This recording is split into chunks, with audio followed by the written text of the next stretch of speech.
Okay, and so we are on the record in the matter of the city of Riverview versus Anna Bowling Hubble, Right. 25229.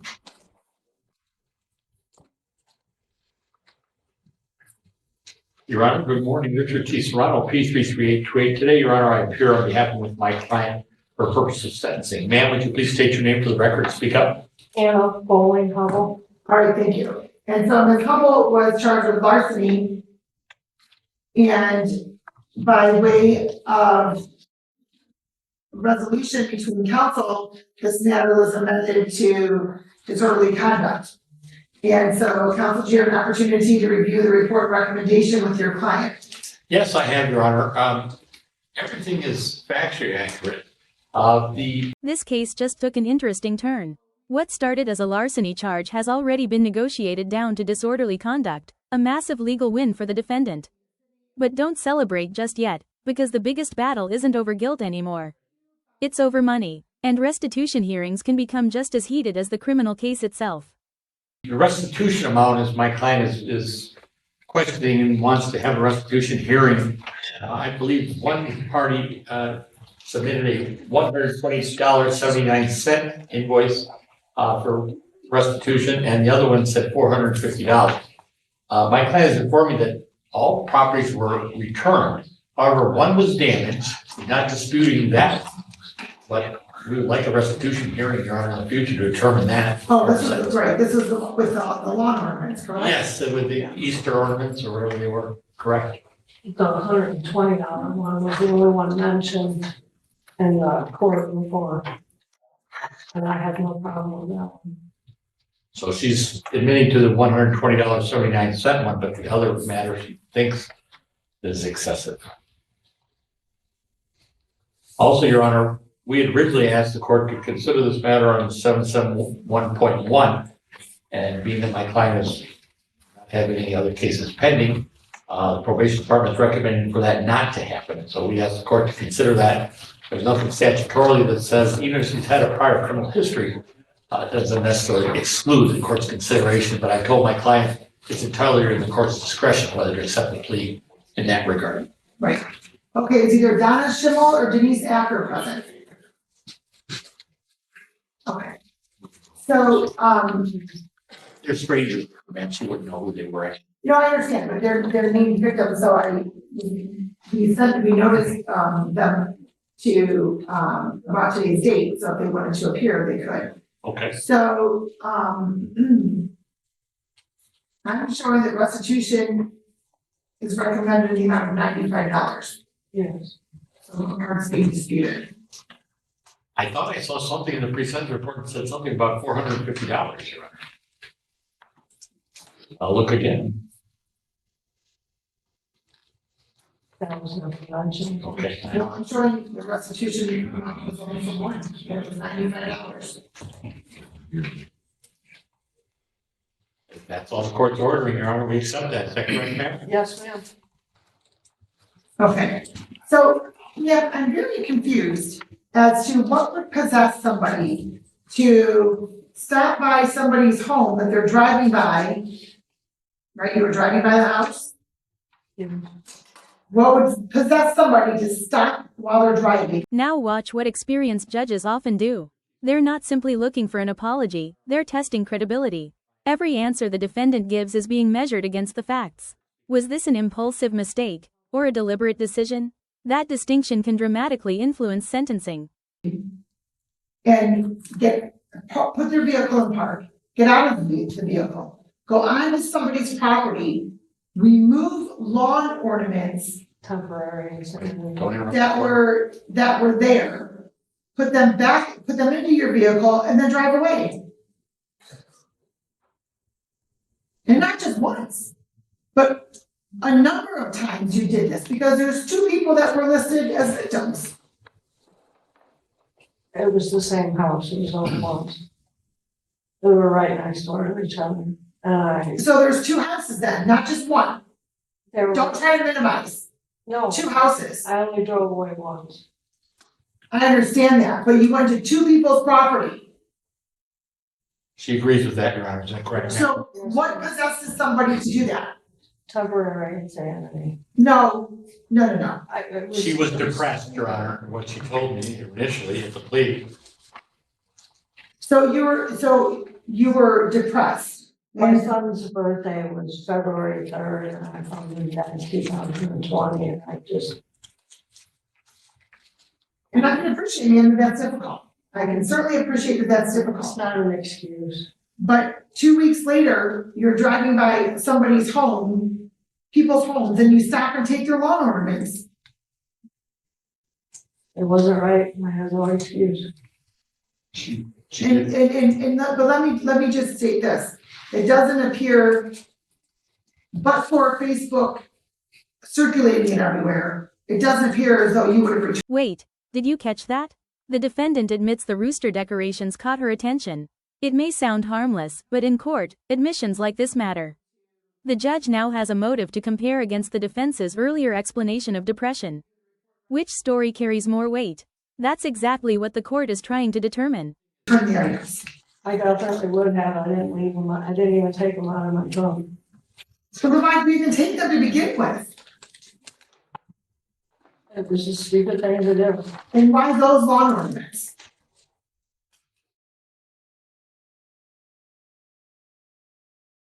I have no excuse. Your Honor, Man, something caught your eye. So why those particular lawn ornaments on those particular homes? The roosters. What's that? The roosters. The roosters. Okay, do you have a rooster collection? No, not necessarily, but I had roosters before, real roosters. Okay, and so you thought that you saw the roosters, you just take them. Yes, ma'am. Your Honor, may I approach with the restitution notice that I got? Just want to make sure. It says $95 to Ms. Acker and $120.79 to Ms. Schimmel. Court officer? Yeah, Dave, can you grab that please from Mr. Stroud? Then you have something that was requested or submitted. Right, but I mean, all the properties were returned, one was damaged, but we'll abide by the court's order.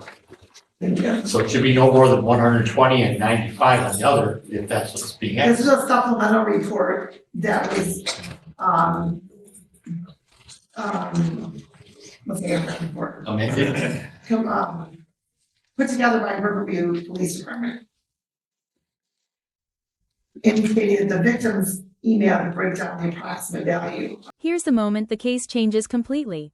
Up until now, you might have pictured someone grabbing a single decoration on impulse. But 15 separate items? That's much harder to explain as a momentary lapse in judgment. Suddenly, the prosecution's version sounds a lot stronger, and you can feel the judge's patience running thin. Of the property.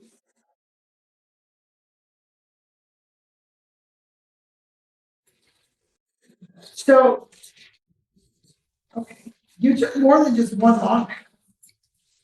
Yeah, there were several, but Rooster with hat and boots, returned. a high rooster, cement rooster, rooster planter, and a pig planter. That's from one individual. The small, and then another one's 4 small shepherd's poles, 4 lanterns, a patriotic rooster, and a patriotic car sign. And so you want this court to believe that you stole all of those items because you were depressed. I have no excuse, ma'am.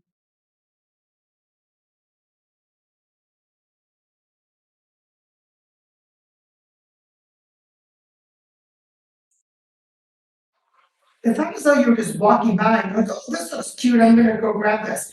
You parked your vehicle and you took 15 items. 15 items. They were right next to each other. Really close. I had no, And so that's better. no. No, she's already said she has no. This is the moment every defendant waits for, the sentencing decision. Notice how the judge reviews criminal history, rehabilitation, and the seriousness of the offense before announcing probation. Sentencing isn't about one mistake alone. It's about balancing accountability, public safety, and the chance that the defendant can avoid returning to court. Excuse, Your Honor.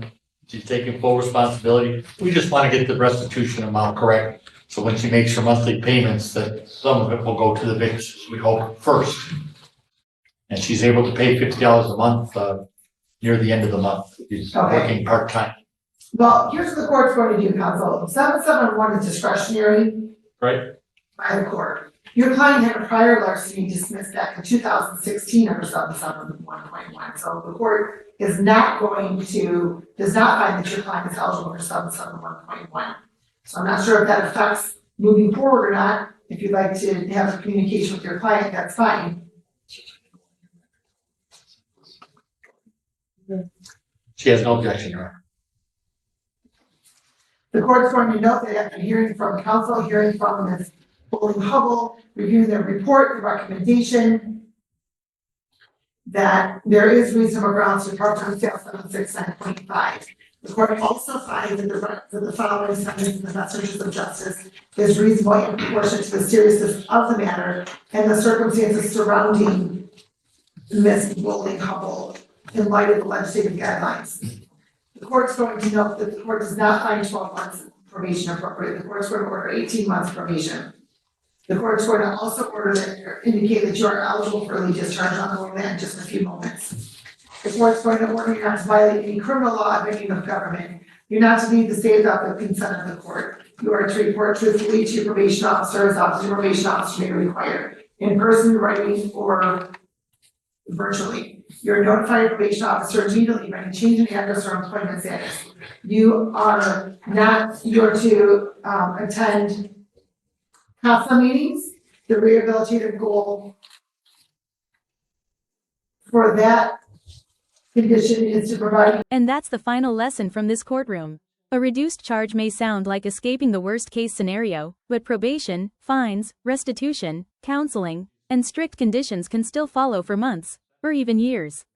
One impulsive decision involving a few lawn ornaments has now become a costly legal consequence.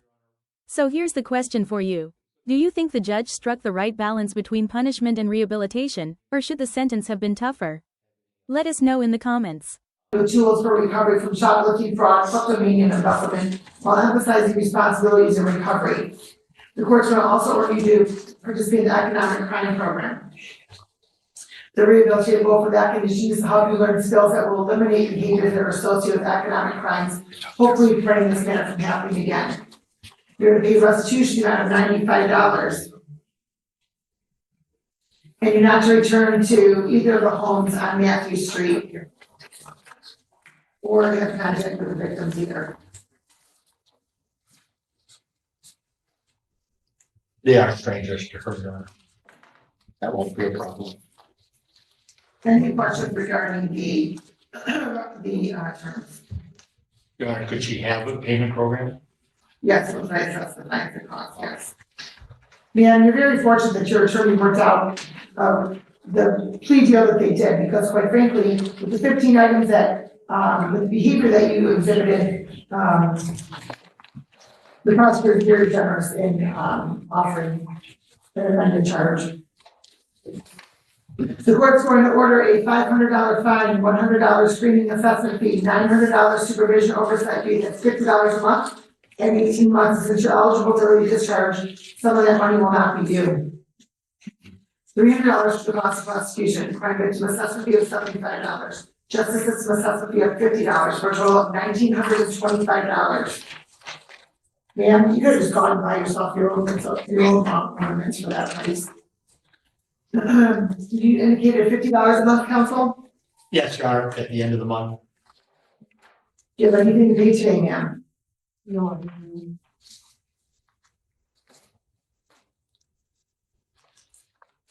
All right, $50 per month, beginning on May 30th.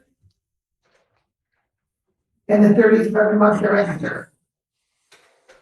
The court will note that you, as I did indicate, you're eligible for early discharge as long as all the following have occurred. You completed at least half of your original term of probation. All probation requirements have been completed. You've had at least 3 months without any violations, and all monies have been either paid in full, or you've made a good faith effort for making full payment. Any questions? No, ma'am. Please have a seat in probation. Somebody will be with you shortly. Thank you, Your Honor. Thank you. Have a good day.